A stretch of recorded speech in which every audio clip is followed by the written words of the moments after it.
বিভিন্ন জরিপ বলছে পুরুষরা যে পরিমাণ তালাক দিয়ে থাকে, মেয়েরা ডিভোর্স লেটার পাঠিয়ে থাকে, বিবাহ বিচ্ছেদ ঘটায় থাকে মেয়েদের পক্ষ থেকে, তার চাইতে অনেক গুণ বেশি। এখন প্রশ্ন হলো, ইসলামী শরিয়ার দৃষ্টিতে মেয়েরা তালাক দিলে স্বামীকে তালাক হবে নাকি হবে না?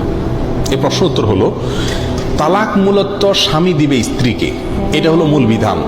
আল্লাহ সুবহানাহু ওয়া তাআলা কোরআন কারীমে বলেছেন, ইয়া নবী, যখন আপনি বা আপনারা পুরুষেরা যখন তালাক দিবেন মেয়েদেরকে, তাহলে বোঝা গেল মেয়েদেরকে তালাক দিবে পুরুষেরা। এখানে কেউ প্রশ্ন করতে পারেন যে শুধু পুরুষকে কেন তালাকের পাওয়ার দিল, কেন নারী পুরুষ উভয়কে পাওয়ার দেওয়া হলো না? কিন্তু পুরুষের হাতে তালাকের অধিকার ইসলামী শরীয়ত দিয়েছে, এর মানে এই নয় যে একজন মেয়ে তার স্বামী খারাপ হলেও যেহেতু বিবাহ বিচ্ছেদের কোনো ব্যবস্থা বা তালাকের ব্যবস্থা তার হাতে নাই, এই জন্য সে সারা জীবন জুলুমের শিকার হবে, ব্যাপারটি এমন না। বিবাহ বিচ্ছেদের জন্য তাকে শরীয়ত খোলার ব্যবস্থা রেখেছে, তালাকের বিকল্প, আদালতে শরণাপন্ন হওয়ার ব্যবস্থা রেখেছে, এবং আরেকটি বিষয় রেখেছে যেটাকে বলা হয় তালাকের তাফউইজ।